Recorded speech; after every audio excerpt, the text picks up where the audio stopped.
Palatine at Harper College. Yes. 7:15 here. Welcome to the J&J Etc. show, everyone. He Joel? is Jared Tafada. I am Joel Berger.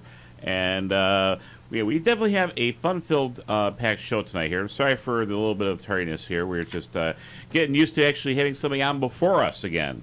So, Yep. in any case here, you'll be listening to us here on the 100-watt Circle of Friends 88.3 FM. You can also stream us online at harperradio.com. And if you would like to take a look at our mugs, you can go on to YouTube Live right now and check us all out here. Does it tell you on there the link, the actual YouTube link? Because I know it doesn't give you until it doesn't. starts. Okay. No, it doesn't. It doesn't really give me that information here. But you know what? We got an extra person here. People who have access to YouTube Live here probably would know what to do. Yeah, it's probably go to your channel, which is youtube.com/Harper Radio. Yeah, it's Harper Space Radio, up in the search bar, and then you should be able to see it. And it's if you guys do want to go on YouTube, just go YouTube.com, and then in the search bar type in Harper Space. What is it? Harper Space Radio, and then J&J Etc. show, and you should be able to catch us live. So, but don't try streaming and watching and listening to the YouTube at the same time, because it's not going to be timed well. It'll be all garbled. Exactly. 7 second delays here. By the time you catch up to what we had said here 7 seconds ago, here it'll be another 7 seconds gone by and lost of your life. That's right. Anyhow, right. Exactly. So what's going on? How's your week been? My week? Yeah. Or I your already day? told you how my week's been going. Yeah. It's been kind of a tough one here. Last week I had to say goodbye to one of our fur babies, and That's always hard. That was very, very rough here. But we're starting to get out of the rut from that, and just a lot of stuff going on at work. Relatively quiet weekend otherwise. How about you? It's been okay. My okay? wife was out of town last weekend. She was actually visiting with her daughter at a red dress gala up at Northern Arizona University. So it's a fundraiser that her sorority does every year. But anyways, this is her first year, of course. So she was in Arizona last weekend, so I was a bachelor. And the reason we weren't invited for the big party is because there was no bachelor party. I didn't say bachelor. See, There was no you're a married party. man. There is no such thing as bachelor anymore. No, you got it exactly. No, so It's called "I was sitting in my underwear." Oh, am I supposed to say that? At home, alone, that is just Catching way up on- TMI. catching up on TV Don't picture programs. this, folks. This is- Don't picture this. Yeah. Yeah. And Come on. if you do so at your own risk. Yeah, if a man wants Which to do that, reminds me here, the thoughts and ideas presented on this show are our own and are not necessarily reflected of the opinions of WHCM, Harper College, or its Board of Trustees. So that we got that out of the way here. I always try to get the the nasty stuff out of the way in the first few minutes of the show. Then I calm down and and then I'm G-rated usually the rest of the show, and then I'll turn it over to you. Right. I'm at worst PG-13. PG-13. Okay. Can we be PG-13, Mr. Joel? You can be as PG as you want as long as it doesn't involve using certain words. Absolutely. Okay. Well, you have the dump button, but Yes, which I really don't know how to use very well, so please, let's not have to test it. And actually, you know what would end up happening? You would actually end up dislocating your shoulder. You're not kidding. Because you'd have to reach You are behind not. You are not kidding about to hit that. the And that dump would be a real pain. Why can't the dump button be right? Anyways, I don't know. I know, right? So what's going on? I know we are in et cetera show. Sports wise, we're kind of in this lull period right now. Yes. I mean, Yes, we are. football's definitely over, in spring training, baseball. Yeah, and obviously, the I can't even use the word. The Chicago basketball team is just been atrocious, and They have been. I mean, we'll certainly touch on that a little bit later on. They're I'm at Denver sure. tonight, 8:00 tip-off. Yeah, 8 o'clock Central tip-off. But, yeah, in Denver, they're playing the best team in the NBA, Denver Nuggets. So that should be interesting. But who knows? Maybe they'll upset them tonight, for all we know. Right, and I have a bridge to sell you in Delaware. Bet the spread, everybody. Bet the spread. Bet the spread. I'm getting out my sports bet here, and I'm going to place one right away, you know? All right, so... You know? All right, So- so just to kind of bring people up to speed here, you're probably hearing a third voice, and there's a reason for that. We do have a special guest in studio, and we're also going to have a special guest on Zoom here in the next 10 minutes here. But first of all, I'm going to introduce our guest that's in studio, and he'll be spending the rest of the evening with us here, and we'll be delving into lots of stuff with him. Hailing from West Rogers Park on the north side of Chicago, with over 25 years of character acting experience on stage and screen, Brian Sichel has performed live in front of an audience of over 38,000 people, providing laughs, screams, and entertainment on stage and screen. He's been a background actor on all of the One Chicago shows, as well as Shameless and Empire, just to name a few. He played a supporting role in an award-winning indie short film, The Warrant, as well as many speaking roles. So, ladies and gentlemen, for the first time, I'm going to welcome you to the J&J Etc. show. My good friend, Brian Sichel. How you doing? Hi, everybody Brian. out there. Hello, Joel. Good Hey. to be here. Hey, Welcome. I'm glad to have you with us here. And I know we had we had some scheduling snafus that happened this week here, so we definitely appreciate your graciousness with your time.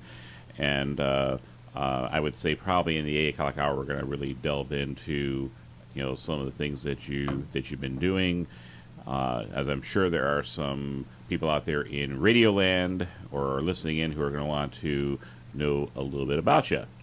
So don't tell everybody everything in this next, because we only have like 10 minutes before we're going to get on with another. No, we're already throwing you off the air. No, don't think of it in that way. But what he's trying to do is say at the 8 o'clock hour, save all the real good stuff. yes, the good stuff. Juicy stuff. Everything's good. Nothing's juicy. I don't get involved in the juice. That's, You don't get yeah. involved. I step away from the juice. When I see the juice start spilling, I just go. No. Tip away. Right. Yes. Certainly you're doing by spilling juice in this studio here. We'll just get into some flu of trouble. So now you've finally pronounced it's Sichel, right? It's Sichel. It's Sichel. just Oh. like Michelle with an S Yeah. instead of an M. You know, I was going to say it's Sichelli, but I guess that's No. the Italian name. That would be the Italian. It's actually French Canadian. Is it? I'm not French Canadian, but it comes from my father, who was formerly married to a French Canadian. Oh, okay. Ah, okay. Yeah.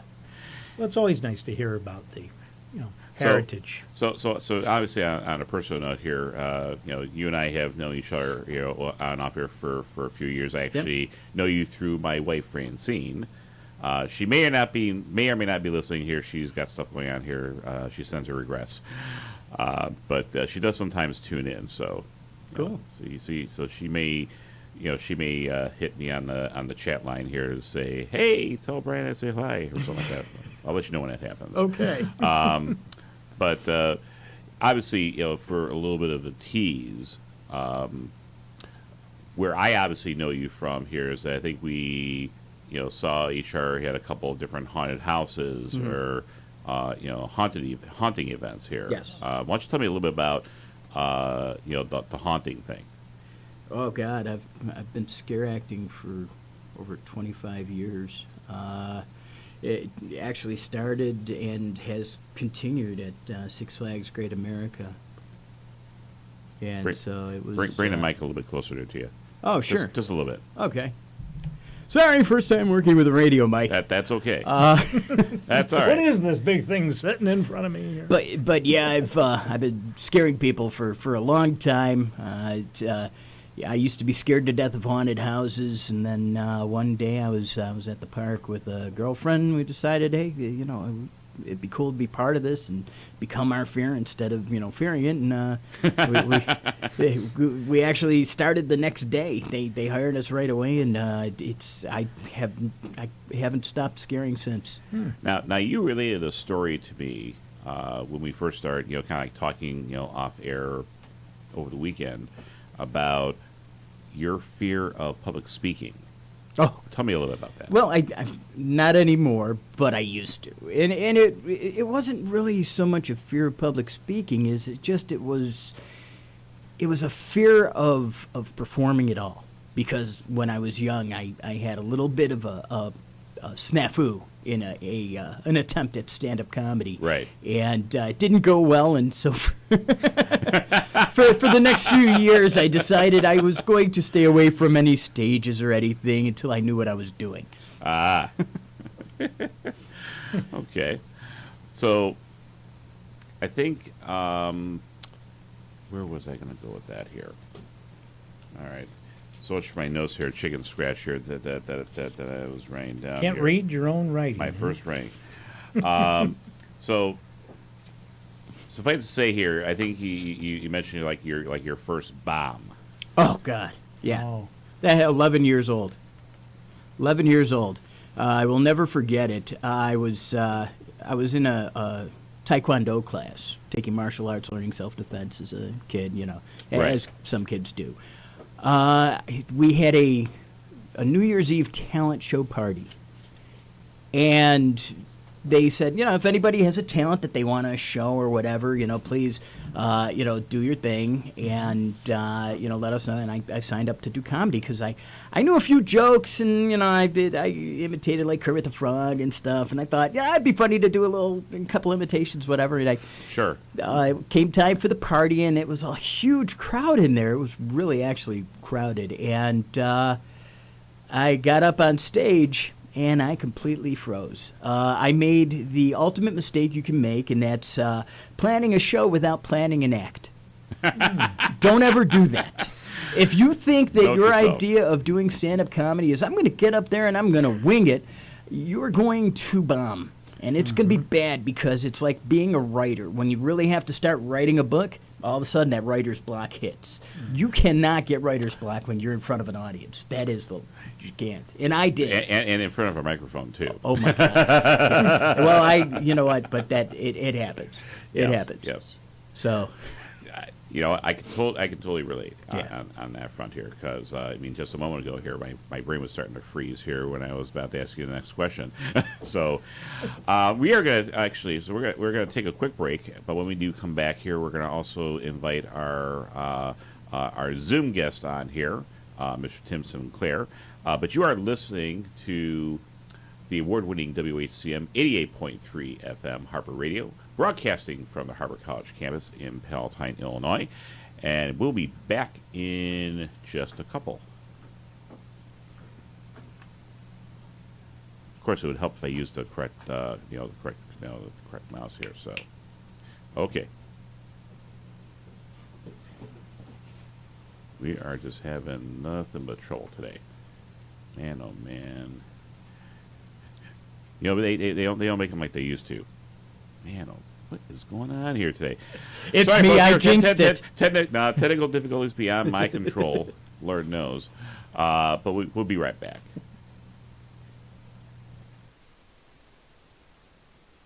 We know the facts. Fentanyl is killing people.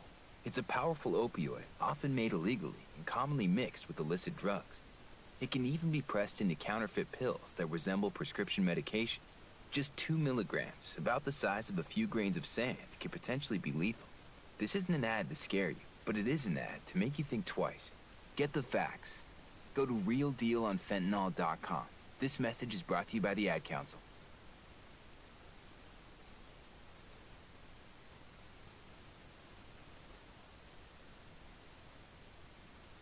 They are our love bugs and companions. They are our pets, our family, and they make life better. When we face unexpected challenges, so do our pets. That's why we're on a mission to support people and their pets. Whether donating a bag of kibble, sharing an Instagram post of a lost cat, or welcoming a foster pet into your home, every bit of kindness counts. Visit petsandpeopletogether.org to learn how to be a helper in your community. Brought to you by Maddie's Fund, the Humane Society of the United States, and the Ad Council. Talking to your kids about the dangers of vaping can be hard. Getting them to listen to hot gossip is easy. So here's some drama you could share with your kid. Dude, did you hear about Cassie and Jake? No, but did you hear that vaping can cause irreversible lung damage and nicotine affects brain development? Nuh-uh. You don't need to gossip if you want to have an open conversation about vaping. So if you want to get tips on when and how to talk to your kids, visit talkaboutvaping.org. Brought to you by the American Lung Association and the Ad Council. We are back. We are back here at WHCM 88.3. And Jarrett, I will let you go ahead and do the honors here. Yeah, absolutely. It's great to be on and back on here and everything. So, 1 second, I just want to make sure that we don't have that on. All right. So, anyways, it's 7:30, of course, here in the Windy City of Harper College, Palatine. Folks, after nearly 2 decades as an award-winning radio personality, Tim has made a name for himself in a different arena, literally. As the public address stadium announcer for the Chicago Bears, Chicago Bulls, Chicago Fire, yes, soccer, and the NCAA Illinois Fighting Illini men's basketball team, my favorite NCAA team, for the University of Illinois at Champaign-Urbana. Tim's voice is synonymous with big-time sporting events, including the 2021 NCAA men's basketball tournament, NBA 2K22, 2K23, 2020, 2022, and just a couple weeks ago, he was out in Utah for a third time as the stadium voice announcer of the 2023 NBA All-Star Game in Utah. Tim was also selected to take the mic at the 2020 NBA and WNBA bubbles, 2019 Gold Cup Final, NBA India Games, 2018 ESPN Championships Classic, and the 2017 MLS All-Star Game. Now, folks, beyond sports, you'll hear Tim in projects for companies like McDonald's, Audi, Make-A-Wish, Carl Weiss Memorial Hospital, and on dozens of audiobooks. Tim enjoys making appearances at high schools and colleges when his schedule permits, and believe me, I've seen a lot of great visits that he's or heard about some great visits that he has made, speaking to students who aspire in this field of broadcasting and communications one day, hopefully. Now, folks, without further ado, please welcome for a second time to the J&J Etc. show here on WHCM Harper Radio 88.3, the guy that says all the things, Mr. Tim Sinclair. Good evening. Welcome to the show, Tim. Bio. How you doing?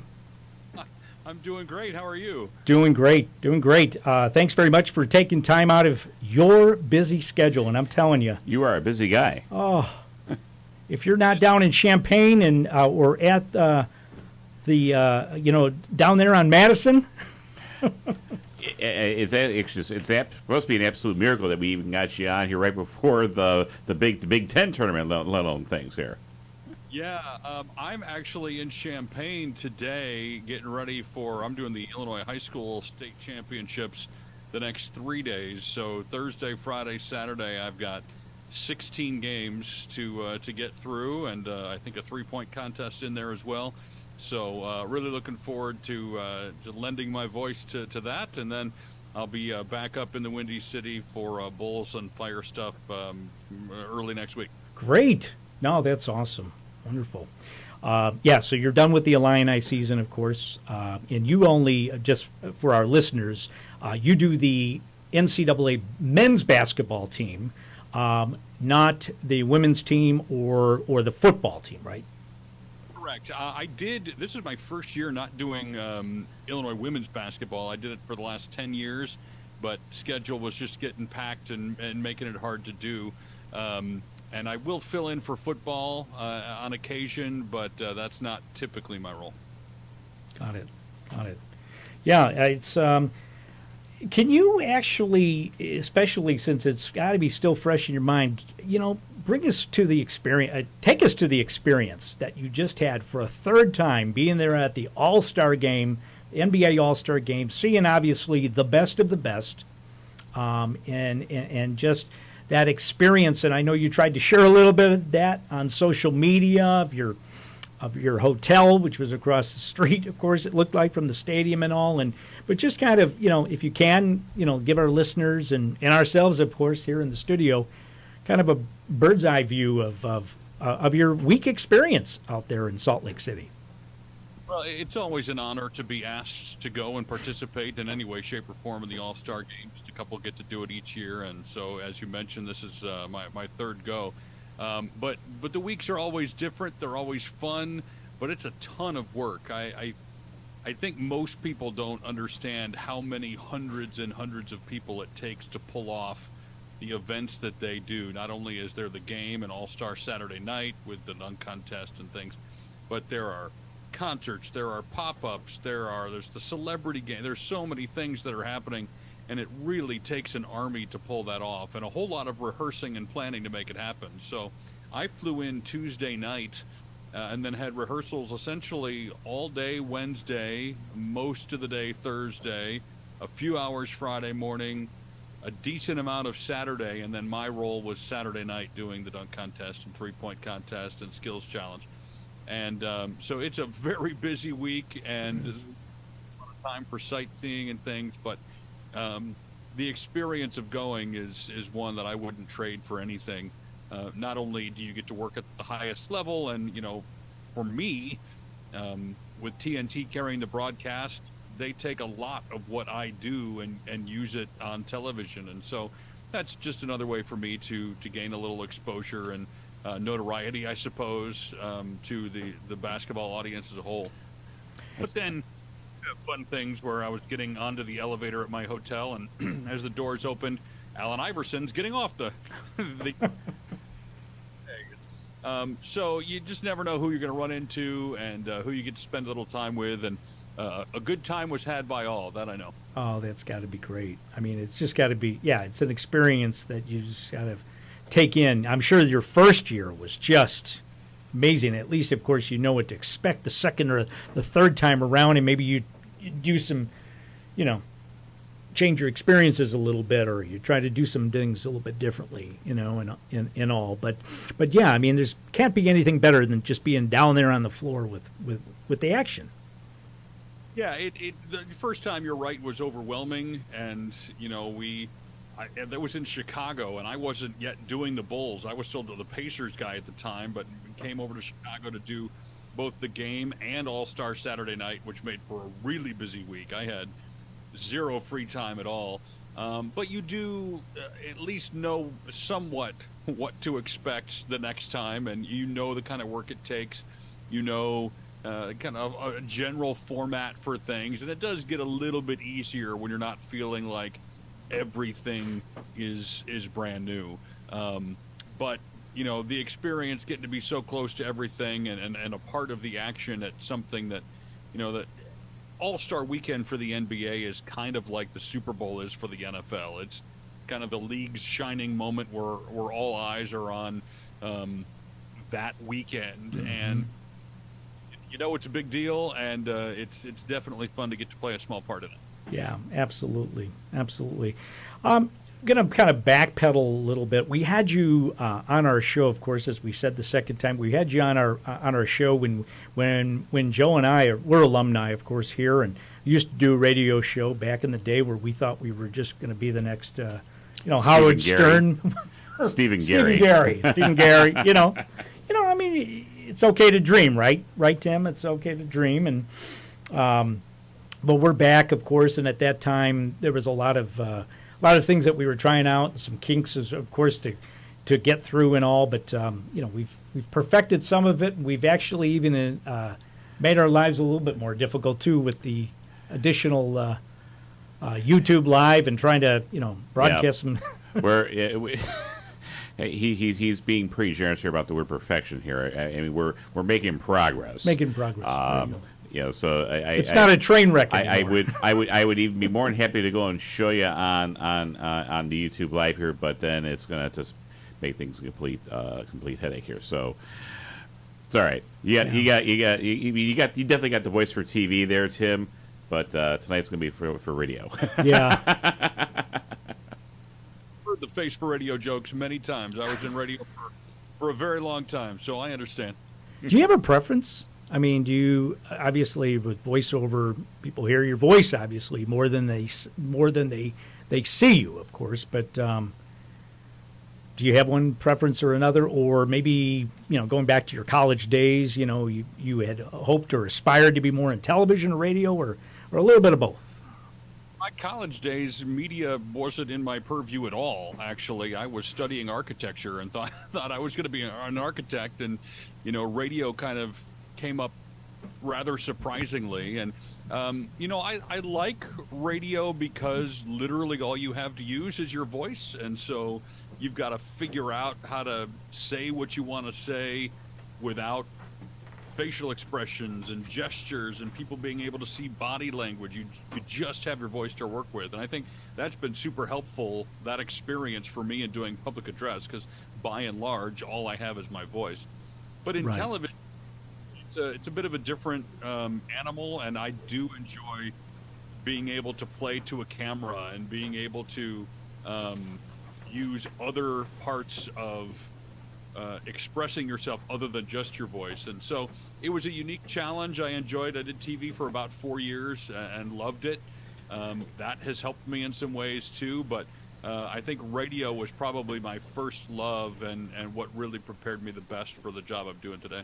Right. No, that's great. And what would you what kind of advice would you give? And you can even share the same advice that you've given to high school or college students and all that aspire to be in this business, because I mean, and we know that radio, let's just take radio in general. Radio is very different, than it was when we were children, and because there's a lot of different ways for people to get their music today than just turning on the dial, so how do you differentiate yourself, to, attract an audience, as I should say.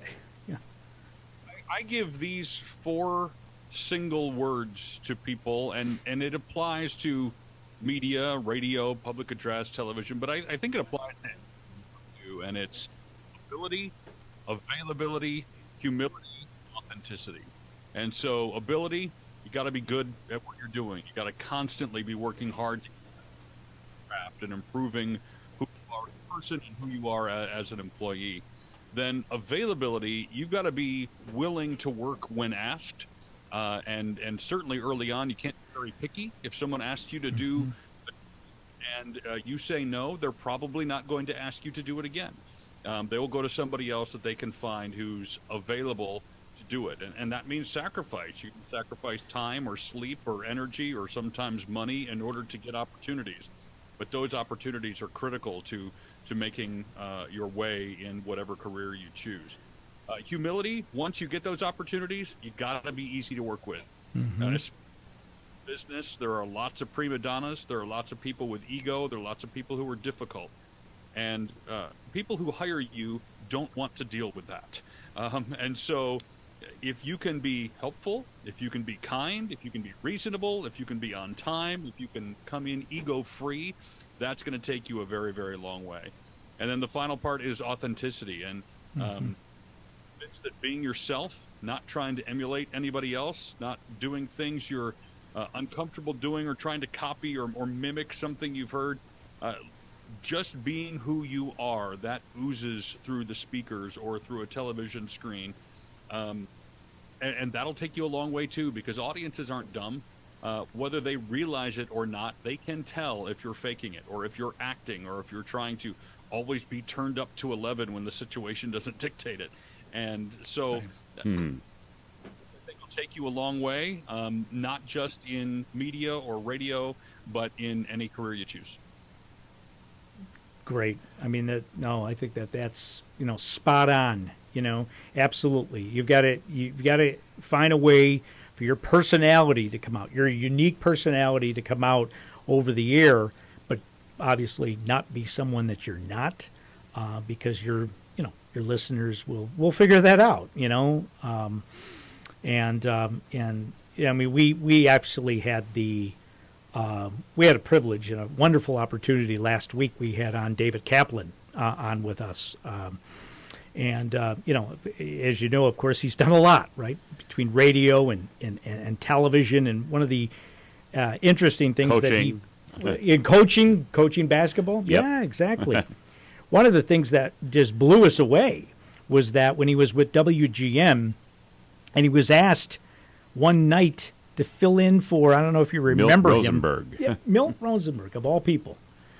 It was opposite. I mean, he's not sports related or anything, Far from it. And what was he doing? Interviewing an author? He was of a book? interviewing an author. Okay.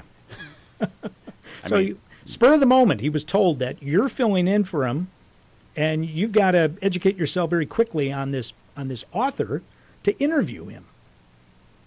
I mean, outside your comfort zone. So I have to ask: have you ever encountered a similar type situation, Tim?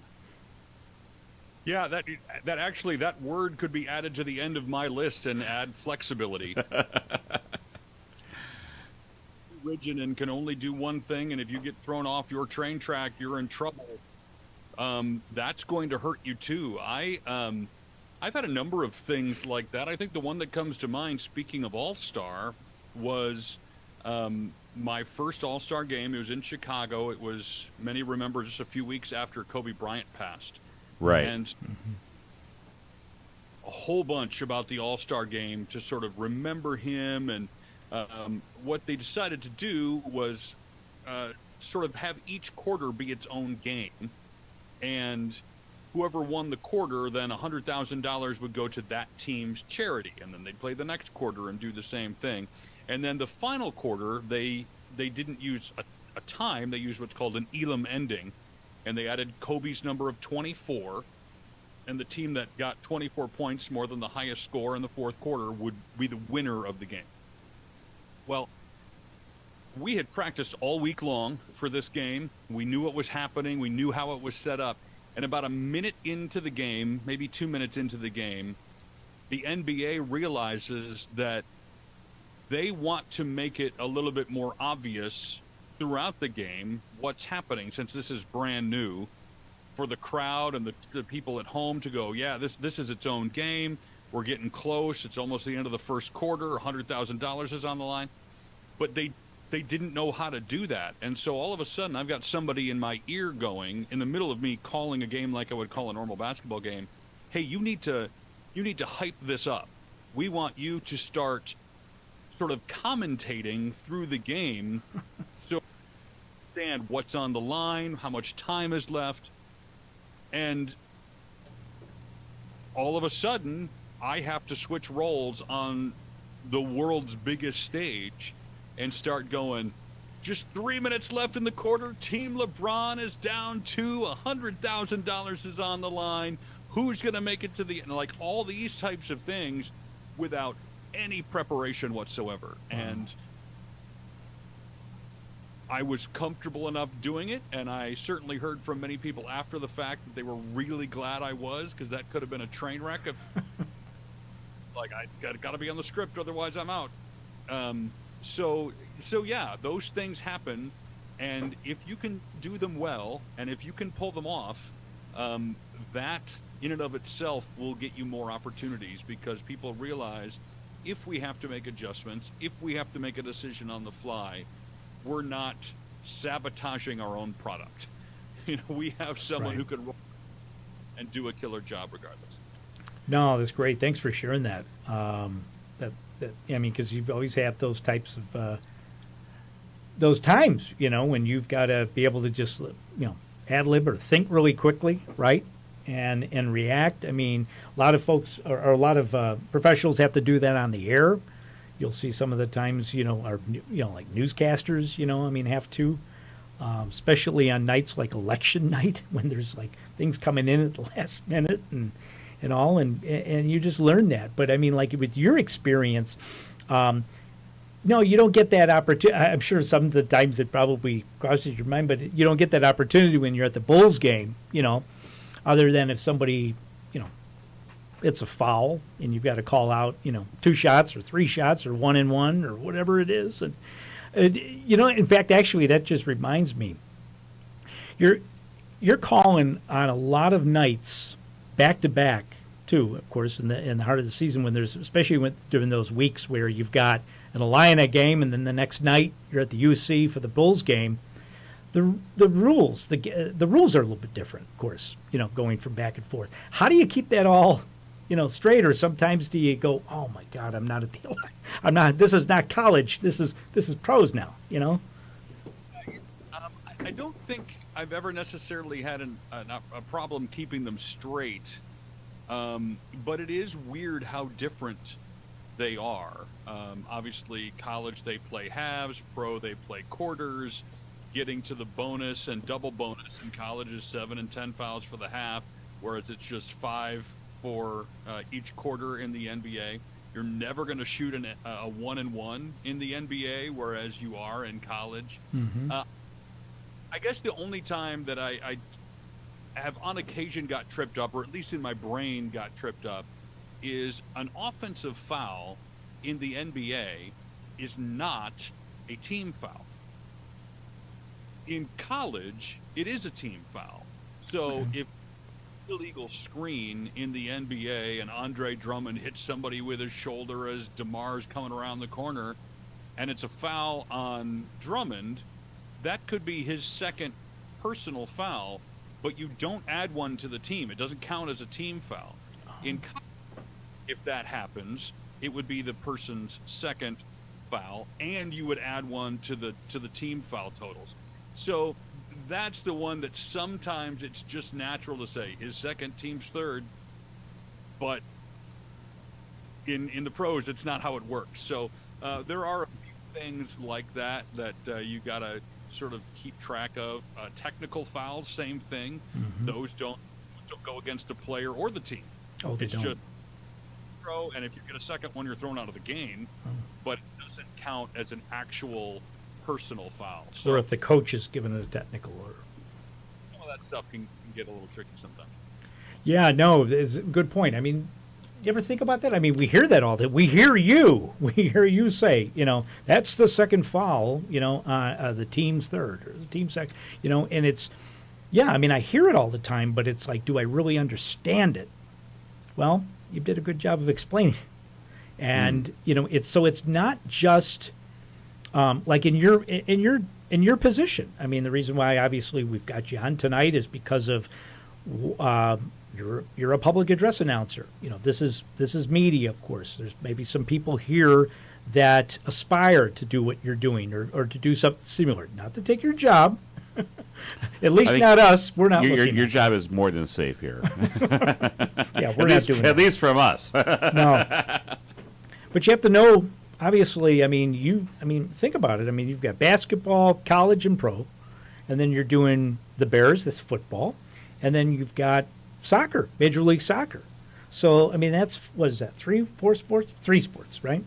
You've got to know a little bit about the rules, of course, and how the game is played, too. Of course, as you explained, you've got people, talking in your ear, but you have to have a good understanding of the game and not just be...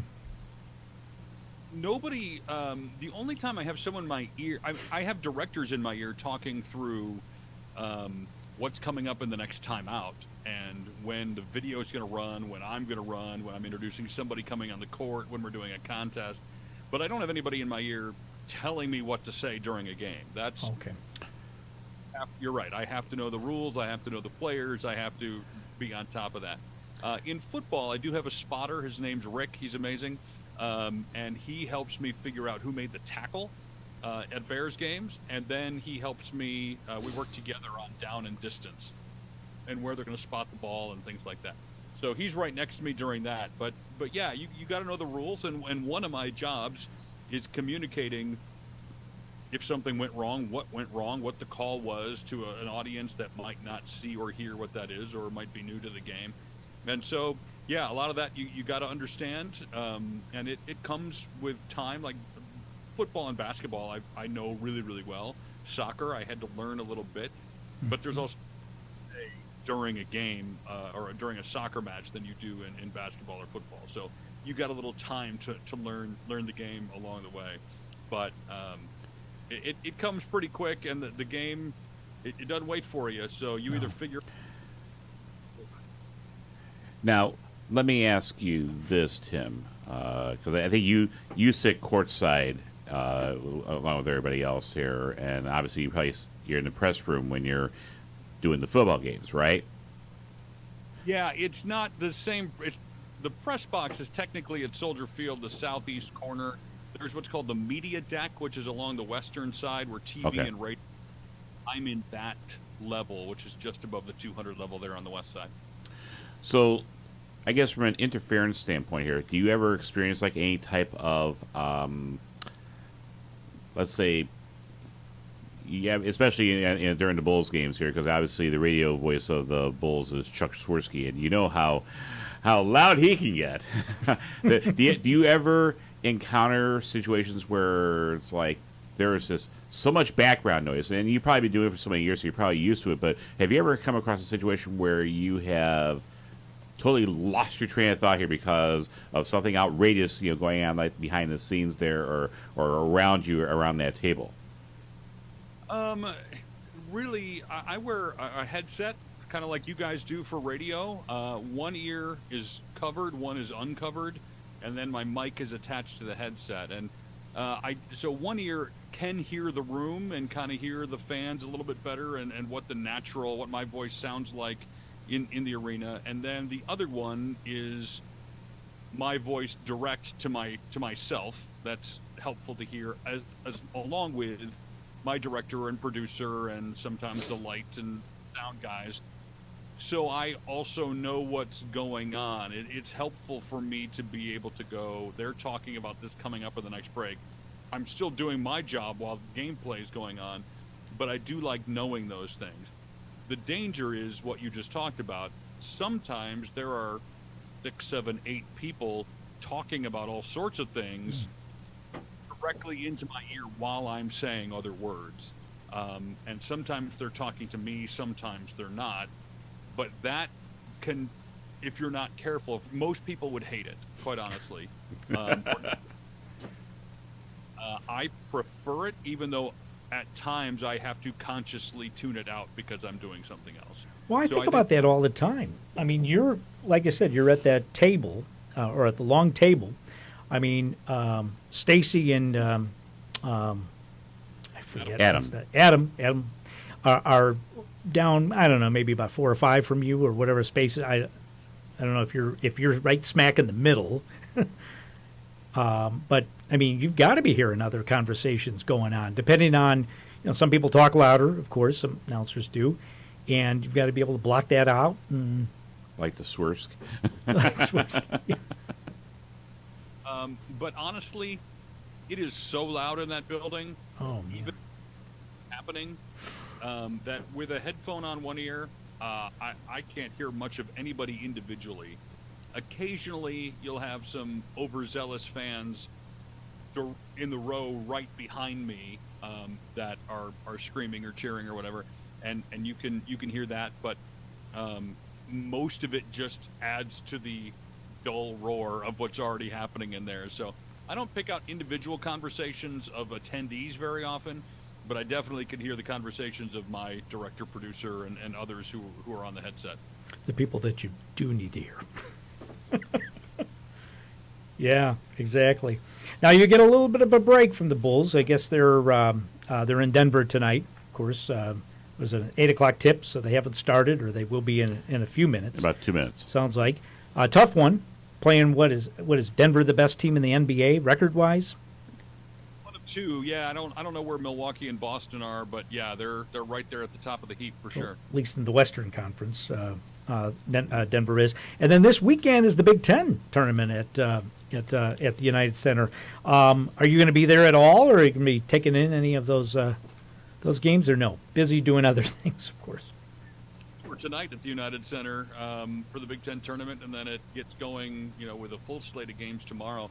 I am not, because I'm going to be at the Illinois High School Championship. So Oh, that's that right. for 30 tomorrow morning, and I will hopefully be home to watch the championship game on Sunday. I'll have all my work done at State Farm Center in Champaign by late Saturday night, and so I'll watch the championship and selection show on Sunday. Great. Oh, that would be great, definitely. So, yeah, I can't wait to watch tomorrow night. Penn State, I think it is, right? Illinois. So, go ILL, right? Absolutely. Do we need to take a break? Did you say? Yeah, I think we're Okay. going to definitely need to take a break here. and Joel's at the obviously wrap control things up board, here, so yeah, I'm just like, yeah, because I'm showing you about less than 8 minutes left here less than 9 minutes left in our Zoom here, but we do need to take a quick break here. Okay. Again, you are listening to the award-winning WHCM 88.3 FM, Palatine, Illinois, a broadcast station of Harbor College and its Board of Trustees, and we'll be back here in 60.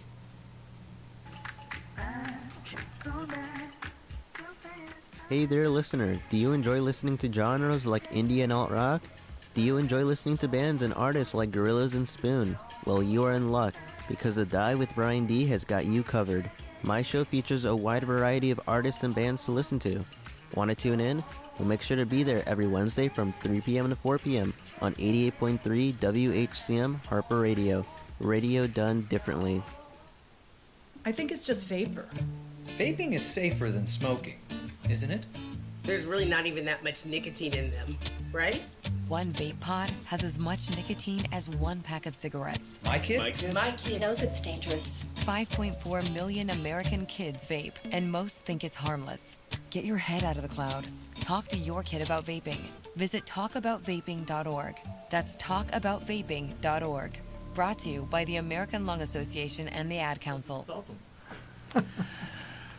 We are back here. It's 8:01 here at WHCM 88.3, and we are live on YouTube Live. We're live here in studio at 88.3 FM. We're also live online at harperradio.com here. J&J Etc. show with Joel and Jarrett. We have our in-studio guest, Brian Sechel, with us here, and we also have here on Zoom, Tim Sinclair. And Tim, Brian actually had a question or a comment here he wanted to throw at you there, okay? Tim, I hope this doesn't offend you at all, but I gotta ask you: has anybody ever told you that you look like Nathan Fillion from Firefly? Yes, a lot, actually. From Castle, when he was with Castle. The rookie. One other actor I get all the time, and I'm blanking on his name. He's one of the Marvel guys. Jeremy Renner. Yeah, little Jeremy. That's it. Yes. Actually, if you took Jeremy Renner and Liam Neeson and kind of combined their DNA together, you get this guy. Yeah, Yes. I suppose I could be offended, but people comparing me to Hollywood actors, I'll take that as a compliment. Go with it. Cool. As you should. That's the thing, Tim. I mean, even though you're a public address announcer, the camera's not too far. You know, you've got to be smiling at all the time. You never know, right? What they'll be filming you, one of the things I was going to mention is, you know how the Chicago shows, right? The Chicago One show that you've been involved a little bit with Fire PD and Med. I don't know if you watch any of those or catch any of those programs, but they mention a lot about Chicago teams at times. So never know. Maybe you'll be on one of them. Start every game, like when the clock hits 0 after warm-ups, there is the camera right in my face for about 15 seconds as I do the welcome. So I've got to be as camera ready as I can get for those 15 seconds of fame, because I've got my giant mug on that video board for a little bit. So I try. Possible. Well, I first of all, I am very, very grateful that you have granted some time here with us. Definitely great to have you back on the show here.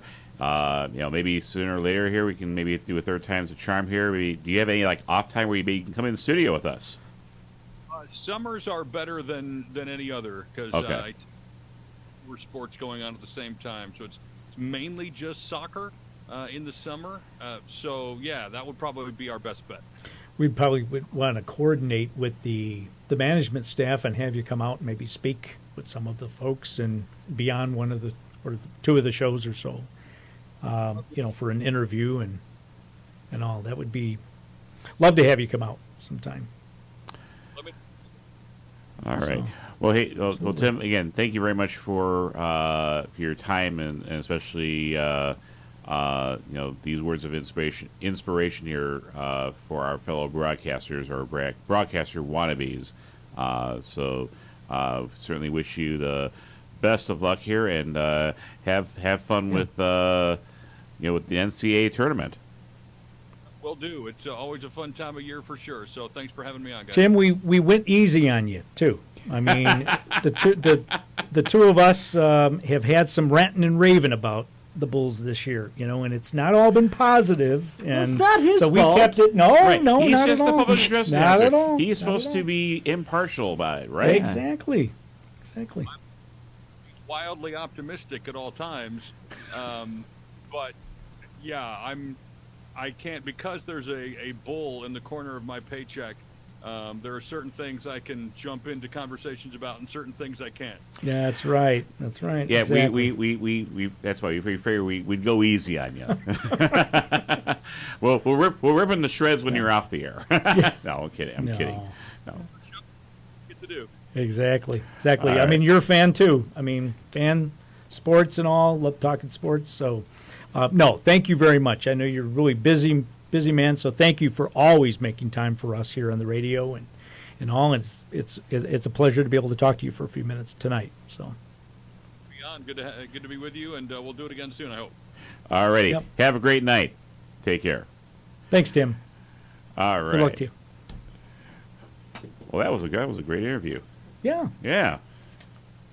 Definitely. No, Tim is humble. Tim is just a Very just down a to great. earth. I like absolutely. talking And he to looks down to earth like people. Yeah, he does. He Yeah, does. he definitely it's, does. It was a little creepy because Yeah. I not known that was the announcer for the Bulls and Bears and stuff. Yeah. I would have walked in. I would have said, "Oh, hey, how did you get him on? Why are you having me on? You've got him. You've got Nathan Fillion." But when season 2 of Firefly coming out, no, You know why? You're cheaper. No, I can't. Oh. Hey, No, listen, No, he's that's not he's making big bucks here. Come that on. is not an We insult. have a low budget here. I mean, we're- When you need an actor but you don't have a huge budget for the big actors, you pick me. I'm the affordable Brian, choice. exactly. I'm not cheap. I'm just affordable. exactly. I like affordable. Affordable. There you go. Definitely is a choice of words. But you're here. good. I mean, you do a lot of impersonations and voiceovers. Listeners out there, you should have heard what we were talking about 45 minutes ago, and the Some of voices which- that some were of coming which- out of some you. of which we can't really say on the air. So please No, be careful. no, we Jared. won't go there.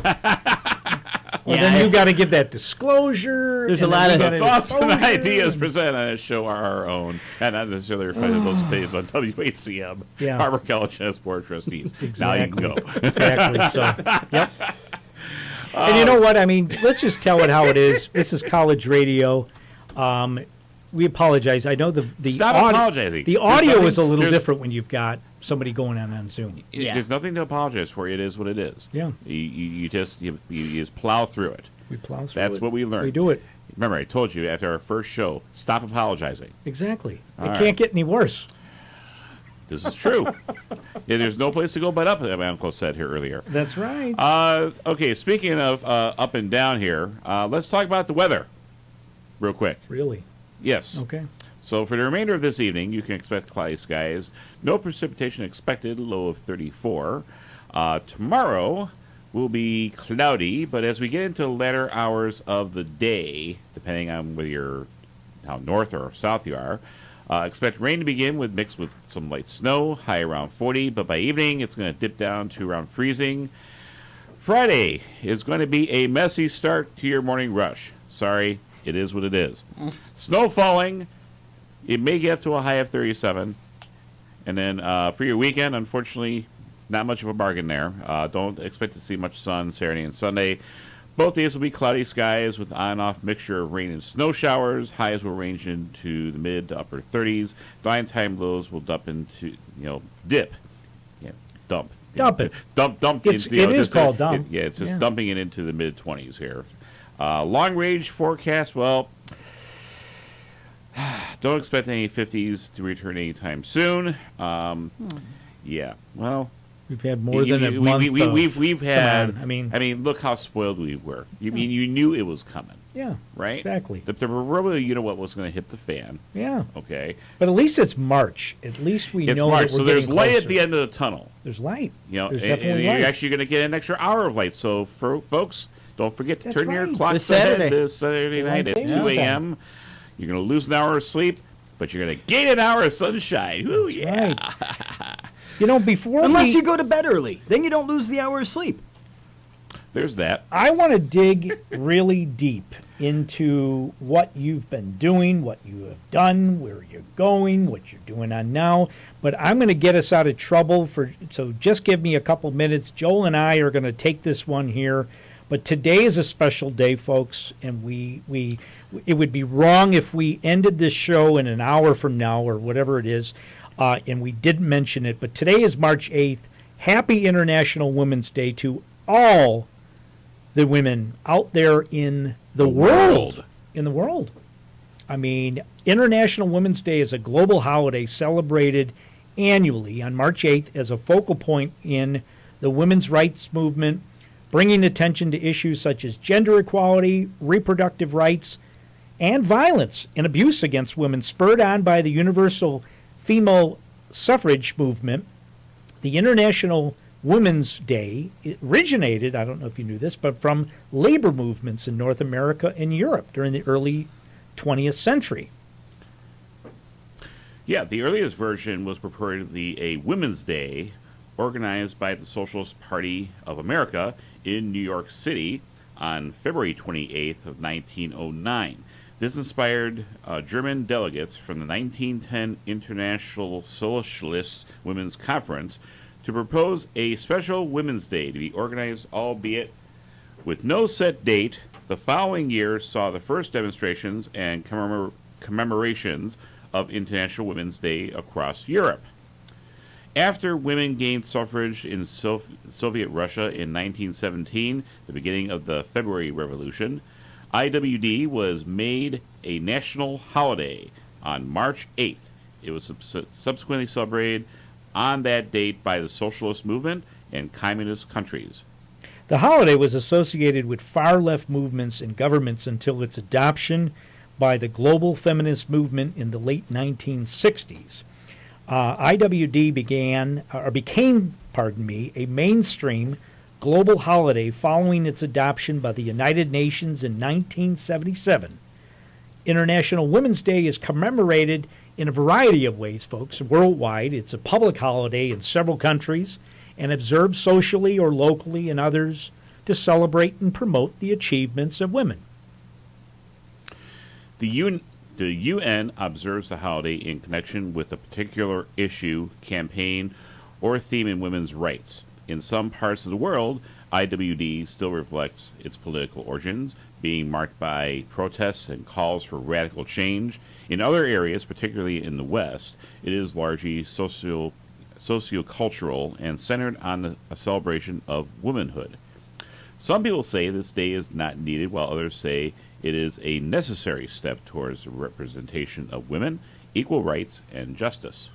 Last but not least, just a little bit of background in history. The earliest reported Women's Day observance, called National Women's Day, was held on February 8th, 1909 in New York City. This was organized by the Socialist Party of America at the suggestion of activist Teresa Malkiel. There have been claims that the day was commemorating a protest by women, garment workers in New York on March 8th, 1857, but researchers have alleged that this to be a myth intended to detach International Women's Day from its socialist origin. So didn't want the day to pass by us, obviously, since we're doing our show, happened to be on Women's Day, but happy International Women's Day to all the women out there. Yep, especially our special women in our lives. Absolutely. As well. So, We have to go home tonight, so yes, yes, I don't we want to do. hear that. You never mentioned us. Thank you very much. But yeah, absolutely. We called you out. All right. So when So- we come back here from the break, we are going to definitely do our little deep dive here into Brian's acting life here. I know, Dan, Brian, you've been more than gracious here and absolutely. extremely patient with us here. So we will be back in a couple of minutes here. Just He's chopping at the bit here. Oh, not at all. No, Not at all. he's got his Starbucks energy drink there, Joe. Not a sponsorship. Not a sponsorship. Oh, no, it's he's just ready to go. something to drink. Yeah, something to drink. okay. You ready? Hey, we'll be back in just a couple minutes here, folks. I'm Chris Jakimick. I served in the United States Air Force and I deployed 3 times. So in 2017, I was serving as an Air Force First Sergeant. Our motto in that role is "My job is people, everyone is my business." But unfortunately, in that year, I would lose my own brother, Lance Corporal Adam Jakimick, to suicide.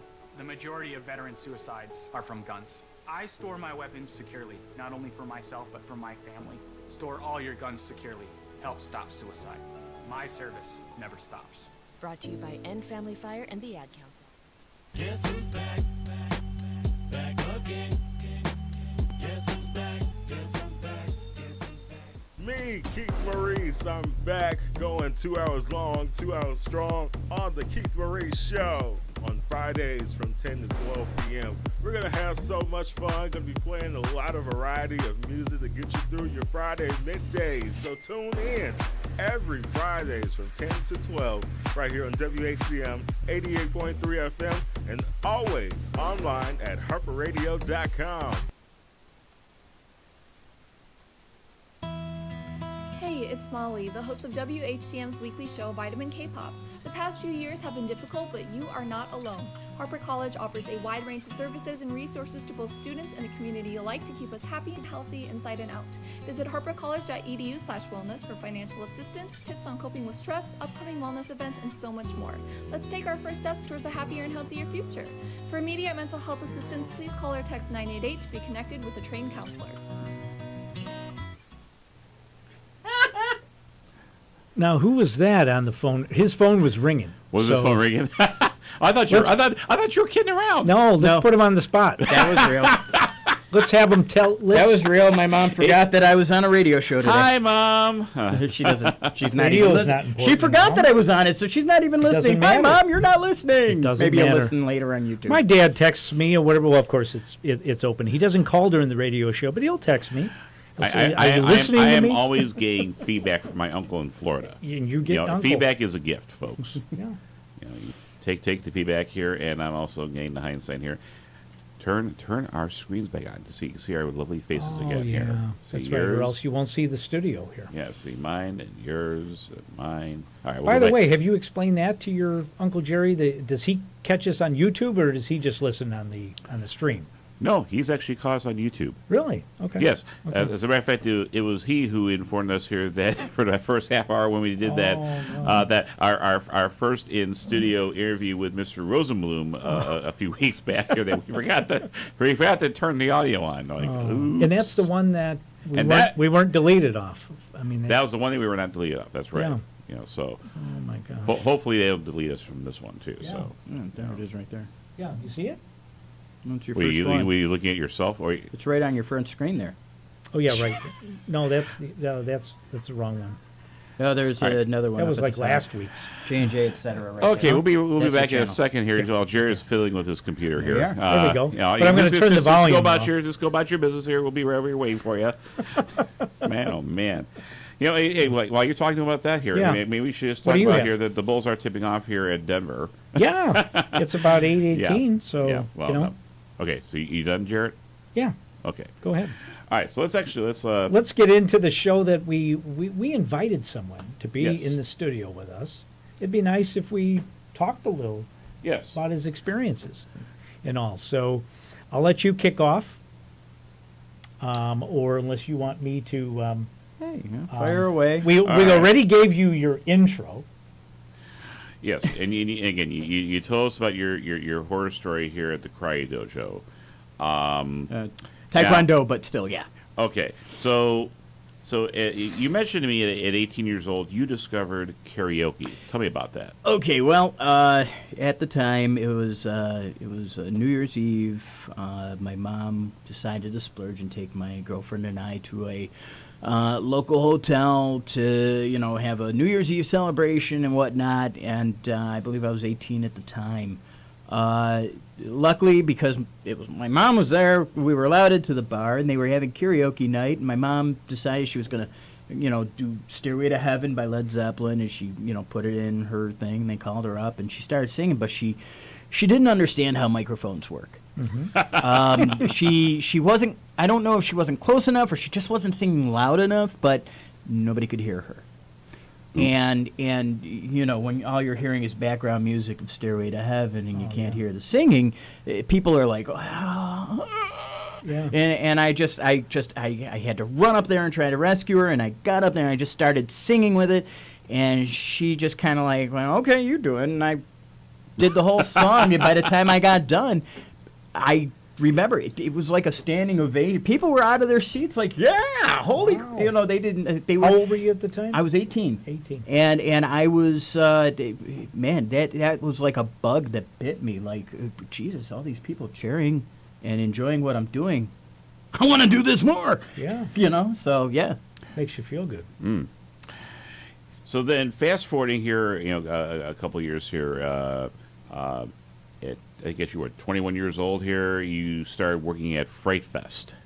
Yeah. In 1997, I was with my girlfriend, and we were visiting Fright Fest, and walking through the park, seeing all the sights, all the characters, and everybody, and the haunted houses. It's the best time of the year to be there. It really is. In fact, Fright Fest is when the park draws its biggest crowds, because it's that popular. But we were in middle of what used to be called Necropolis, the City of the Dead. It's basically where the picnic grove is. Mm-hmm. And we saw Mayor Slayer, who was at the time the big, character. He was the icon character for Fright Fest. And we decided, I said, I go up to him, I go, Mayor, how do we become a member of this City of the Dead of yours? And he looks at me, and he maintains his professionalism in character, and he just looks at me, and he goes, well, you die. And I said, no, seriously, like, how do you become part of this? And he goes, hold on. And he went backstage, and the next thing I know, he comes out with two of the leads, and they're like, hey, we hear you're interested in being part of our event.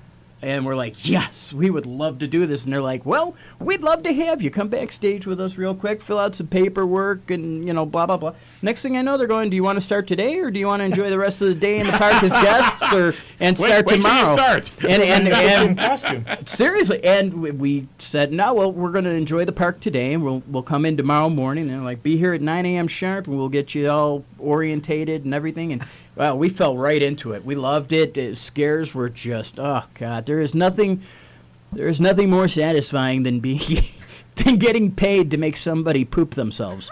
There is nothing more therapeutic for if you have that like inside stuff that just irks you like all year long, and you want to let it out, but you have no way of letting it out. You become a scare actor, and you can just let it out at people and scare them, and you're doing your job. You're getting paid, and it's cathartic.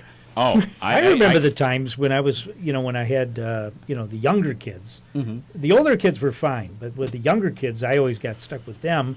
We'd have to go a little bit earlier where it's not so scary. Yeah. Where you can't touch anybody. Well, you can't touch anybody anyways. Well, you can't, yeah. No, yeah, don't. You're not really supposed to. Oh, really? Don't do it. Yeah, don't do it. You get in trouble. The quickest way to get kicked out of the park is to touch one of the creatures in some kind of a... No. The creatures can touch the people, right? No? We cannot touch... We cannot touch you. You cannot touch us. I mean, you can come up to them like in the face. Sure, we could get in your face. Incidental contact will happen once because they will get into your face. Incidental contact happens when people get scared.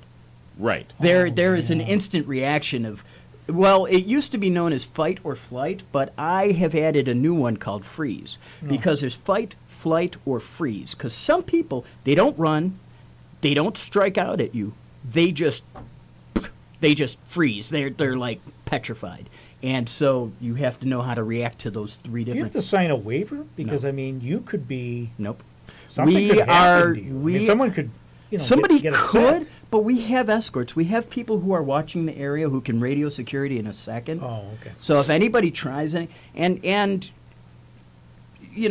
we are under the understanding that we are somewhat putting ourselves at risk out there. Mm-hmm.